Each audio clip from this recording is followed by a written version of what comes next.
गणेश चतुर्थी व्रत भगवान गणेश को समर्पित है। इस दिन गणेश जी की विशेष पूजा की जाती है। पंचांग के अनुसार हर महीने 2 चतुर्थी आती है, एक शुक्ल पक्ष में और एक कृष्ण पक्ष में। हर महीने पड़ने वाली कृष्ण पक्ष की चतुर्थी को संकष्टी चतुर्थी कहा जाता है, जबकि शुक्ल पक्ष की चतुर्थी को विनायक चतुर्थी कहा जाता है। संकष्टी चतुर्थी व्रत की महिमा नारद पुराण के अनुसार संकष्टी चतुर्थी के दिन व्रती को पूरे दिन का उपवास रखना चाहिए। शाम के समय संकष्टी गणेश चतुर्थी व्रत कथा को सुननी चाहिए। संकष्टी चतुर्थी के दिन घर में पूजा करने से नकारात्मक प्रभाव दूर होते हैं।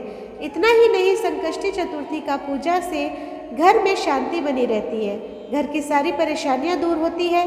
गणेश जी भक्तों की हर मनोकामनाएं पूर्ण करते हैं। इस दिन चंद्रमा को देखना भी शुभ माना जाता है। सूर्योदय से शुरू होने वाला संकष्टी व्रत चंद्र दर्शन के बाद ही समाप्त होता है। साल भर में 12-13 संकष्टी व्रत रखे जाते हैं। हर संकष्टी व्रत की एक अलग कहानी होती है। दक्षिण भारत के तमिलनाडु राज्य में संकष्टी चतुर्थी को गणेश संकटहरा या संकटहरा चतुर्थी के नाम से भी जाना जाता है। संकटी चतुर्थी व्रत का दिन उस दिन के चंद्रोदय के आधार पर निर्धारित होता है, जिस दिन चतुर्थी तिथि के दौरान चंद्र उदय होता है। संकष्टी चतुर्थी का व्रत उसी दिन रखा जाता है, इसलिए प्राय ऐसा देखा गया है कि कभी कभी संकष्टी चतुर्थी व्रत चतुर्थी तिथि से एक दिन पूर्व अर्थात तृतीया तिथि के दिन भी हो जाता है। कहा जाता है कि संकष्टी चतुर्थी का व्रत नियमानुसार ही संपन्न करना चाहिए, तभी इसका पूरा लाभ मिलता है। इसके अलावा गणपति बप्पा की पूजा करने से यश, धन, वैभव और अच्छे स्वास्थ्य की प्राप्ति होती है। संकष्टी चतुर्थी पूजा विधि। गणेश संकष्टी चतुर्थी के दिन प्रातःकाल स्नान आदि करके व्रत ले। स्नान के बाद गणेश जी की पूजा आराधना करें, गणेश जी के मंत्र का उच्चारण करें, पूजा की तैयारी करें और गणेश जी को उनकी पसंदीदा चीज़ें जैसे मोदक, लड्डू और दुर्वा घास चढ़ाएं। गणेश मंत्रों का जाप करें और श्री गणेश चालीसा का पाठ करें और आरती करें।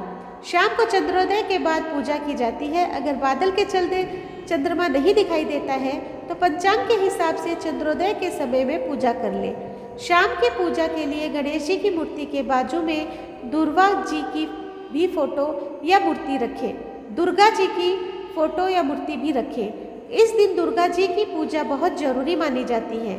मूर्ति या फोटो पर धूप, दीप, अगरबत्ती लगाएं, फूल से सजाएं एवं प्रसाद में केला, नारियल रखें।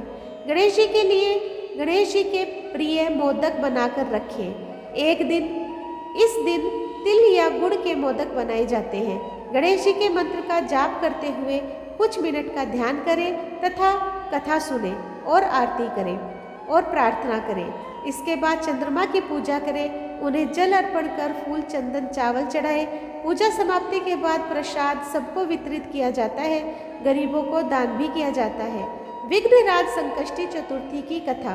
एक समय की बात है, भगवान विष्णु जी की शादी माँ लक्ष्मी जी से होनी तय होती है। विवाह का निमंत्रण सभी देवी देवताओं को दिया जाता है, लेकिन गणेश जी को निमंत्रण नहीं दिया जाता। विवाह के दिन सभी देवी देवता अपनी पत्नियों के साथ विष्णु जी की बारात में पहुंच जाते हैं, लेकिन किसी को गणेश जी का वहां दिखाई नहीं देते। सभी आपस में गणेश जी के न आने की चर्चा करने लगते हैं और इसके बाद भगवान विष्णु जी से गणेश के न आने का कारण पूछते हैं। भगवान विष्णु देवी देवताओं के पूछने पर जवाब देते हैं कि गणेश जी के पिता जी भोलेनाथ जी को न्योता भेज दिया गया है। अगर उन्हें आना होता तो वे अपने पिता भगवान शिव के साथ आ जाते। अलग से न्योता देने की आवश्यकता नहीं है। वहीं अगर गणेश जी आते हैं तो उन्हें 1.25 मन मूंग, 1.25 मन चावल, 1.25 मन घी और 1.25 मन लड्डू का भोजन दिन भर खाने के लिए चाहिए। दूसरों के घर जाकर इतना कुछ खाना अच्छी बात नहीं है। अगर गणेश जी नहीं आएंगे तो कोई बात नहीं। किसी ने विष्णु जी को सलाह दी कि गणेश जी का भी आ जाए तो उन्हें द्वारपाल बनाकर घर के बाहर बिठा दीजिएगा। आप तो चूहे पर बैठकर बहुत धीरे धीरे चलोगे तो पीछे रह जाओगे, इसलिए घर के बाहर द्वारपाल की तरह बैठाना ही उन्हें सही रहेगा। सभी को ये सुझाव अच्छा लगा। भगवान विष्णु को भी ये सुझाव अच्छा लगा। गणेश जी विष्णु जी के विवाह में पहुंच गए और सुझाव के अनुसार उन्हें घर की रखवाली के लिए घर के बाहर बिठा दिया गया। नारद जी ने गणेश जी से बारात में न जाने का कारण पूछा तो उन्होंने कहा कि भगवान विष्णु ने मेरा बहुत अपमान किया है। नारद जी ने गणेश जी को सलाह दी कि आप अपनी मूषक सेना को आगे भेज दें ताकि वो रास्ता खोद दे और उनका वाहन धरती में ही फंस जाए, तब आपको सम्मान पूर्वक बुलाना ही पड़ेगा।